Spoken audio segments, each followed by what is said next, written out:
Sans la moindre transition, nous sommes en ligne avec Sandrine Fitoussi pour faire le point sur la situation dans la localité de Sderot. Sandrine, bonjour, Boker Tov. Boker Tov, Daniel. Alors, on imagine que vous avez passé une nuit difficile. On nous dit d'ici, et c'est ce que l'écho que l'on a ici à Jérusalem, qu'il y a eu des dizaines et dizaines d'alertes rouges durant toute la nuit un peu partout à travers les localités du pourtour de la bande de Gaza et en particulier dans la localité de Sderot. Alors, quelle est l'atmosphère ce matin dans Sderot ? Excusez-moi, je me réveille un peu très fatiguée là. Donc, on a eu vraiment des alertes toute la nuit, sans arrêt. On a reçu maintenant les directives, à savoir tout est arrêté, les kétanot, tout ce qu'il y a autour de nous. Il y a même le train qui est arrêté à partir de chez nous d'Ashkelon. Donc l'atmosphère très tendue, oui. Alors tout cela a commencé hier soir par des tirs qui ont frappé de plein fouet, on va dire, la localité de Sderot, en particulier une maison. Vous savez exactement où ça s'est produit et vous habitez loin de cet endroit qui a été ciblé. Je vais vous dire qu'en fait hier il y avait une activité qui a été organisée dans le grand parc de Sderot et il y avait un monde fou comme une espèce d'ouverture de parc, le nombre de gens qu'il y avait. Moi, vers 19h, j'ai décidé de partir parce qu'il y avait tellement de monde que j'en ai eu un peu marre. Et en fait, c'est tombé là-bas à 19h30, donc la panique totale. Et c'est tombé dans 3 endroits différents simultanément à 1 minute près. C'était à proximité de ce rassemblement, quoi. Voilà, c'est tombé vraiment là-bas, en plein milieu de ce rassemblement, et aussi dans une rue d'à côté de chez nous. Oui. Et aussi c'est cette maison que l'on a vue qui a été, on va dire, presque perforée par des éclats d'obus. Alors ça, c'est la 3e, encore pire. C'est là-bas que la personne a été blessée. Voilà, c'est cela. La pauvre personne a été blessée. Donc c'est 3 endroits différents. On ne sait pas trop comment réagir maintenant là. Alors là, c'est-à-dire, nous sommes en pleine vacances. Vous allez rester sur place avec vos enfants. Quelle est l'atmosphère comment vous vous préparez à vivre cette journée? J'étais censée inviter des gens Shabbat. Donc évidemment, les gens qui viennent de l'extérieur, on peut pas leur faire subir cette réalité. Ce n'est pas une question de peur ou de panique. C'est une question de sécurité pour leurs enfants. Oui. Donc nous, on va rester chez nous, mais mon mari n'est pas parti au travail parce que lui aussi il est très fatigué. On n'a pas bien dormi du tout. Et on espère qu'aujourd'hui il va y avoir une certaine représaille. On ne sait pas trop quoi encore, comme d'habitude. Oui. Mais bon, le vrai but c'est d'expliquer la situation très délicate et le doute qui s'amplifie encore de jour en jour. Tout est arrêté aujourd'hui, vraiment. Alors, votre sentiment personnel, on s'est parlé il y a une quinzaine de jours lors de du précédent round de confrontation entre Israël et le Hamas. On avait l'impression ces derniers jours que l'on allait vers un apaisement et à nouveau donc cette confrontation, à nouveau ces roquettes qui sont tirées par les Palestiniens en direction de Sderot et du pourtour de la bande de Gaza. Quel est votre sentiment ce matin ? C'est dur de définir mon sentiment ce matin. Déjà, je m'excuse, je suis très très fatiguée. Le sentiment, c'est que comment je pourrais le décrire ? C'est à chaque fois qu'il y a une accalmie, 2 semaines après, ça reprend, mais d'une façon très conséquente. C'est-à-dire que c'est les nuits d'horreur. C'est une vraie terreur. Si encore on savait, par exemple, la Kippa de Barzel hier. Oui. On a l'impression qu'elle n'a pas marché du tout. C'est ça, on a l'impression. Pas s'y tomber, quoi. C'est ça.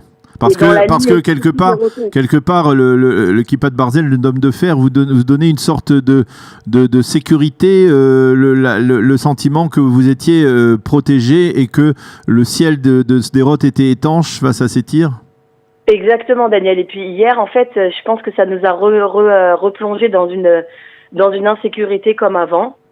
Et donc maintenant, on espère vraiment qu'il y ait une réaction correcte de la part de nos dirigeants. On leur fait confiance, mais que tout le monde sache que la situation est vraiment très grave ici. Finalement, ça semble être une réalité incontournable et on va dire presque une sorte d'axiome que l'on ne peut pas changer. On a le sentiment que quelque part, il n'y aura pas de véritable règlement, pas de véritable trêve entre le Hamas et l'État d'Israël. Peut-être ça et là un cessez-le-feu. Comment continuer à vivre avec cette certitude, cette problématique? Écoutez, comme je vous l'ai dit il y a 2 semaines aussi, on n'a pas de réelle solution. Le problème, il existe depuis bien des années, et aussi dans le Nord, et aussi, excusez-moi de le dire, et aussi à Jérusalem. On sait très bien quels sont nos ennemis. Le problème, c'est que pour s'occuper d'eux, ça doit être une solution radicale, qui n'est pas envisageable au niveau de la réalité d'Israël. On va pas d'un coup raser Gaza, mais on voit pas vraiment, nous ici les habitants, on voit pas vraiment une vraie solution possible, si ce n'est qu'à chaque fois ce que fait Tsahal de leur détruire leurs réserves. Oui. Et c'est tout, quoi. Je peux pas vous dire de plus. On n'espère pas une guerre parce que. Mais lorsque vous parlez avec d'autres habitants de la localité de Sderot, par exemple, quel est le sentiment qui se dégage? Est-ce que c'est une forme de dépit et que finalement c'est comme cela que les habitants de Sderot sont condamnés à vivre, ou bien il y a une volonté de faire pression, par exemple, sur le gouvernement, en tout cas pour que l'on trouve une solution, même si on ne voit pas de solution véritablement? Écoutez, il y a de tout, franchement, et puis c'est légitime que chacun réagisse à sa façon. Il y a des gens qui sont complètement perturbés, qui quittent Sderot. J'ai des amis qui sont partis. Oui. J'ai d'autres amis qui doivent partir à chaque fois de temps en temps pour se calmer. Et puis il y a d'autres. Moi, je pense que en général, l'atmosphère à Sderot est complètement différente de ce que vous dites. On est très unis. Il y a une forme de solidarité dans la ville. Il y a une solidarité et puis il y a une façon de voir les choses, c'est pas pessimiste, mais justement le contraire, de se dire que c'est notre réalité de tous les jours. On espère vraiment que les choses changent, mais on n'est pas prêt à penser à rentrer dans le désespoir et dans la considération que tout est terminé et que nous n'avons plus rien à faire. Pas du tout. On croit que les choses évoluent. À chaque fois qu'il se passe quelque chose, Tsahal réagit, et comme il faut. Je peux vous dire qu'on les entend, les booms. Oui. Et puis voilà. Maintenant, pour le reste, je sais pas trop quoi vous dire. Il y a des gens qui sont très très mal, c'est sûr. Mais bon, il y a de tout. Franchement, il y a de tout dans les réactions. Eh bien, c'est là qu'on habite. C'est là qu'on habite. Oui. Et on va pas déménager et on va pas d'un coup tout changer. Et puis Sderot, ça existe. C'est 20 ans que ça fait comme ça, que c'est comme ça. Donc les gens ici sont pleins de bravoure et je félicite tous les gens autour de moi qui, eux, par exemple, ont vécu dans une situation où il n'y avait pas non plus de Tseva Adom, oui, d'alerte, et pas non plus d'abri. Alors aujourd'hui, on est entre de bonnes mains, on va dire. Eh bien, en tout cas, nous aussi, d'ici de Jérusalem, on vous félicite pour votre courage et pour votre détermination, et on vous souhaite en tout cas beaucoup de chance, et en tout cas, on prie pour que cette journée et ces prochains jours soient des journées plus sereines que la nuit que vous venez de passer. Sandrine, merci beaucoup d'avoir été avec nous ce matin sur Studio Kalita, et bonne chance pour la suite.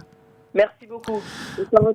Bessorot Tovot. Voilà. Nous allons marquer une petite pause musicale et on se retrouve avec notre second invité, l'ancien ambassadeur d'Israël en Égypte, Tzvi Mazel, qui va essayer de nous décrypter un peu cette situation complexe alors que on pensait s'acheminer vers une sorte de cessez-le-feu, de trêve peut-être entre Israël et le Hamas. Eh bien, ce nouveau regain de tension, ces nouveaux tirs du Palestinien en direction du territoire israélien, comment cela est-il possible? C'est ce que Tzvi Mazel doit nous expliquer dans quelques secondes.